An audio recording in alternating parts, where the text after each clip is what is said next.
লালগোলায় গ্রেপ্তার এক বাংলাদেশি। ধৃতের নাম সোহেল রানা। তার বাড়ি বাংলাদেশের রাজশাহী জেলার গোদাবাড়ি এলাকায়। সোমবার লালগোলা স্টেশন সংলগ্ন এলাকা থেকে তাকে গ্রেপ্তার করে লালগোলা থানার পুলিশ। সে দীর্ঘদিন ধরে ভারতে যাতায়াত করছিল এবং নকল আধার কার্ড বানিয়েছিল।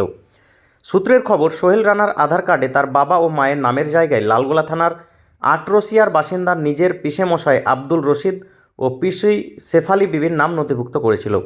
অথচ তার আসল বাবা ও মায়ের নাম সৈফুল ইসলাম ও জুলেখা বিবি। তাদের বাড়ি বাংলাদেশে।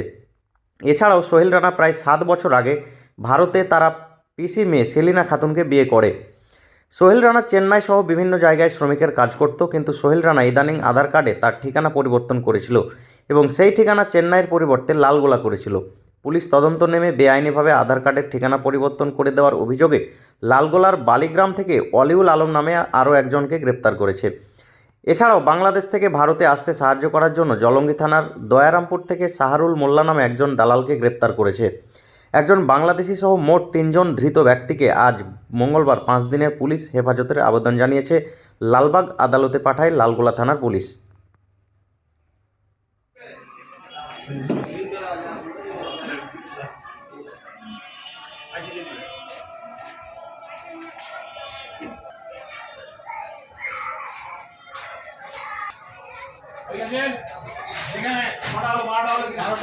আপনি কি বহুদিন ধরে অ্যালার্জি রোগে ভুগছেন?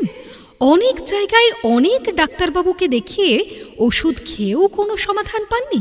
আর কোনো চিন্তা নেই। এখন অ্যালার্জির সেরা চিকিৎসা কেন্দ্র মিশন মেডিকেল সেন্টার, একটি NABL প্রত্যয়িত পরীক্ষাগার এবং একটি পলিক্লিনিক। এখানে বিশেষজ্ঞ সুচিকিৎসক দ্বারা সমস্ত রোগের চিকিৎসার সুব্যবস্থা রয়েছে। Mission medical centre 73 G RN ঠাকুর রোড, লালদিঘি, বহরমপুর।